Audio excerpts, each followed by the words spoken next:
I was constantly being watched via CCTV, forced to hand over my personal devices, tracked via a payments app, and eventually I was taken in and interrogated by authorities. This is the true story of how China taught me everything I know about surveillance. It also serves as a cautionary tale and possibly a window into our future because, like it or not, China is exporting their privacy-breaking expertise to the rest of the world. I remember exactly where I was in China when my phone suddenly stopped working. I couldn't call, I couldn't text, I couldn't even access the internet. I tried everything I could until eventually I had no choice but to visit a China Telecom store and ask them what the heck was going on. The lady behind the counter looked at her computer screen and then she gave me this pained look. She told me that my phone had been locked by the authorities and I had to make a visit to the nearby police station to straighten everything out. Alarmed, I went straight to the police station and what happened next shocked me. They told me that they had tracked illegal apps on my phone and I had to stand there and delete them while they watched. That's things like my VPN app, the Instagram app, and other social media apps that didn't comply with the censorship required by the ruling Communist Party. Only once those apps were permanently removed was my phone service restored, and from then on I knew anything that I did on my phone was being monitored. What I didn't know at the time was that all of this surveillance and tracking would eventually result in one of the scariest moments of my life, the day that I was suddenly taken in and interrogated as a suspected spy.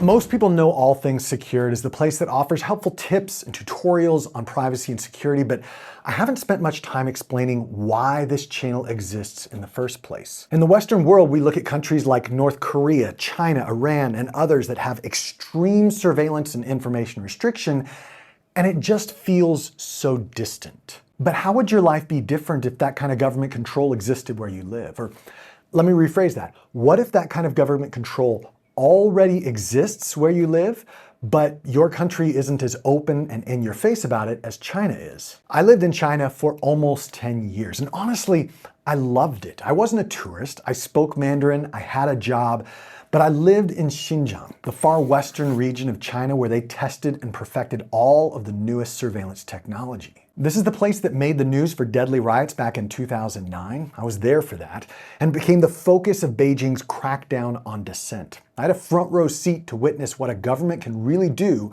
when they want to use technology to control their citizens and to take away their privacy completely. This might be the future of privacy, or the lack thereof in our modern world, and I want to share with you what I experienced and what I predict is coming next for all of us. Everything starts with money. At this point, there's a good chance that you don't keep a lot of cash in your wallet or purse anymore. But China was a cashless society almost a decade before the rest of the world. As soon as smartphones became ubiquitous, we paid our electric bill, our restaurant bill, and even the street vendor by scanning a QR code via an everything app called WeChat. By the time I left China in 2018, a lot of places didn't even keep cash to give as change anymore.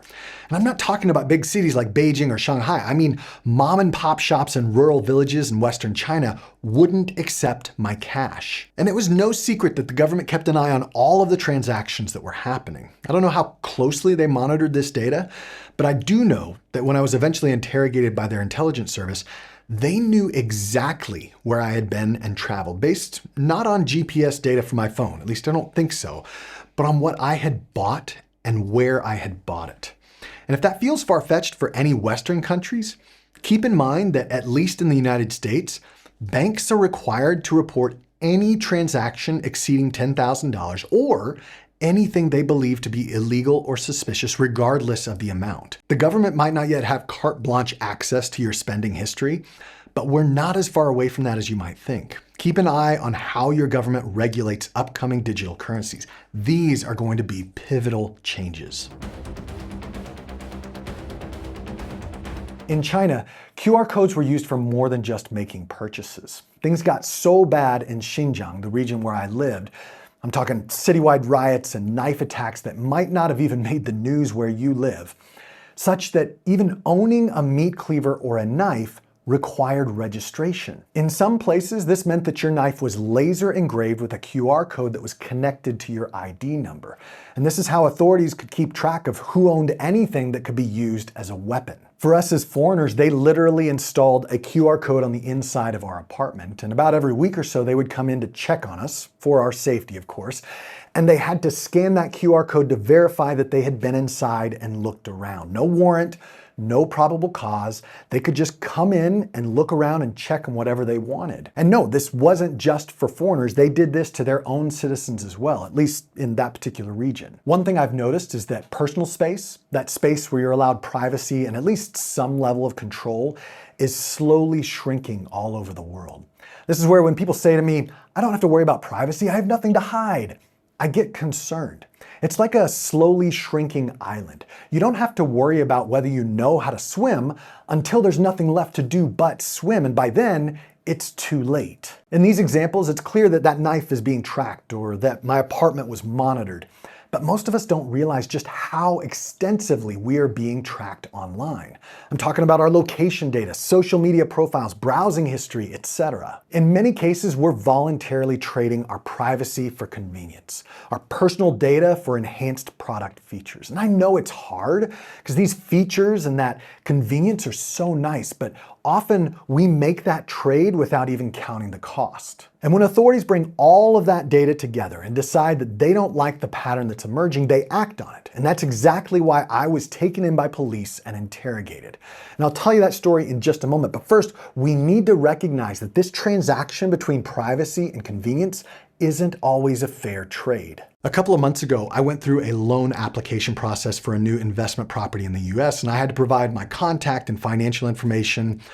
Lo and behold, the next week, I'm getting literally hundreds of spam calls from loan officers who let me know that I might be pre-qualified for their services. Hooray! If you're tired of all the spam, the junk mail, that creepy targeted ad that you're getting, there's one move I recommend everyone takes: erasing your data from all of the data brokers who are buying and selling your phone number, your email address, your home address, and more. I use DeleteMe to find all these places my data has been scraped and make removal requests on my behalf. They've saved me hundreds of hours of trying to find the 91 different data brokers online that were selling my data. Using DeleteMe gives me the assurance that I'm no longer an easy target for those who want to sell to me or even who want to just find me. As sponsor of this video, DeleteMe is offering a 20% discount for you to give them a try. Use code ATS on either their US homepage or the international page linked to below.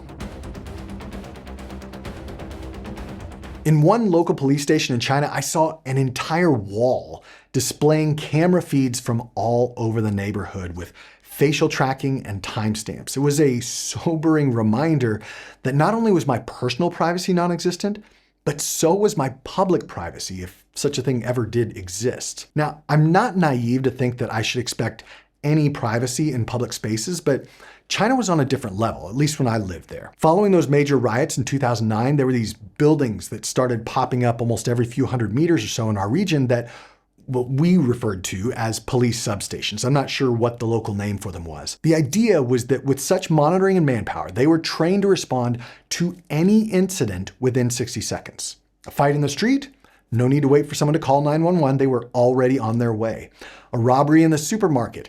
There were cameras in the stores as well, and the police were expected to be waiting outside the door before the criminal even exited. Advances in cameras and facial tracking technology has happened a lot faster than you might realize, and often even without our consent.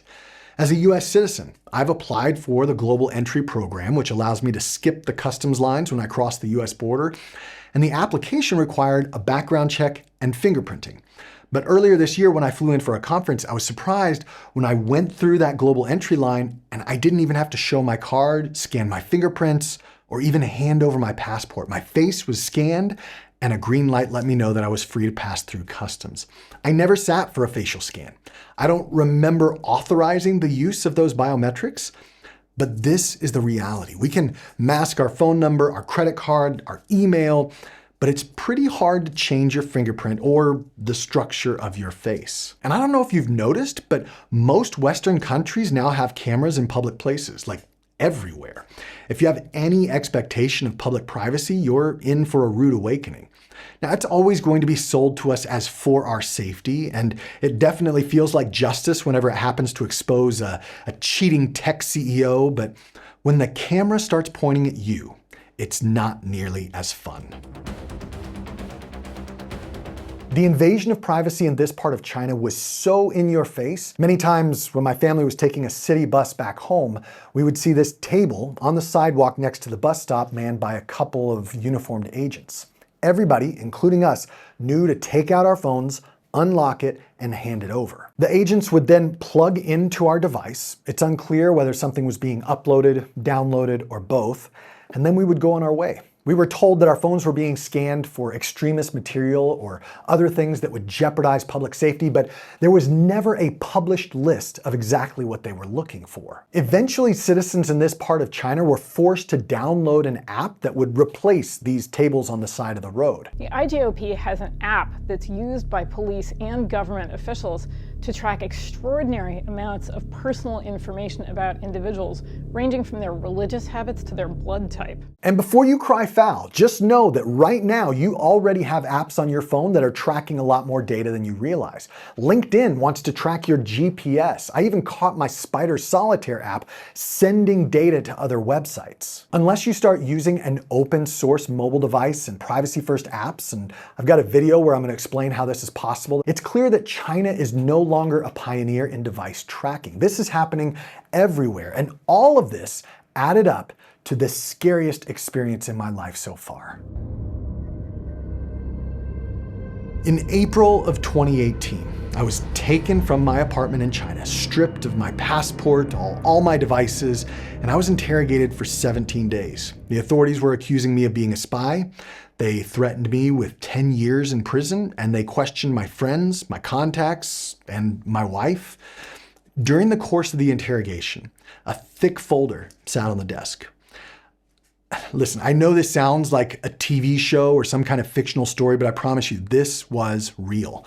That was my file, and although I was never allowed to see what was inside, the questions they asked were detailed, and it went back so many years. Why did you meet with so-and-so in this small city 2 years ago? What did you give them? What did you give that person 5 years ago? Why did you call this phone number? Why did you go and visit this random village? The questions were relentless. And as somebody who has never been trained to endure these type of situations, the whole ordeal was horribly traumatic. Thankfully, after a couple weeks of this, they realized that I was not, in fact, a spy, and they expelled me and my family from the country. And my wife and I have been through plenty of counseling since then, but it was that experience that really brought all things secured to life. I don't expect to go through this kind of interrogation again, and I pray that you never have to either. But I'm convinced that the way we handle our personal privacy and security right now will set us up for either success or failure, no matter what the future brings. So how are we supposed to respond to this? My goal here is not to be a doomsday prophet. I want you to take action. First, speak up now before it's too late. Support leaders, companies, and laws that believe in privacy rights, that put privacy first and make privacy the default. Second, be aware of the patterns. China didn't just flip a switch and become a surveillance state overnight. It happened slowly. And because of that, regular Chinese citizens got used to it because, they had nothing to hide, right? Sound familiar? Finally, take steps to lock down your digital life. Start using a service like DeleteMe to remove your personal data online. Start using a password manager or a 2FA key to secure your online accounts. I have a whole checklist that you can download for free and make sure that you're doing the best practices, and you can find that at allthingssecured.com/checklist.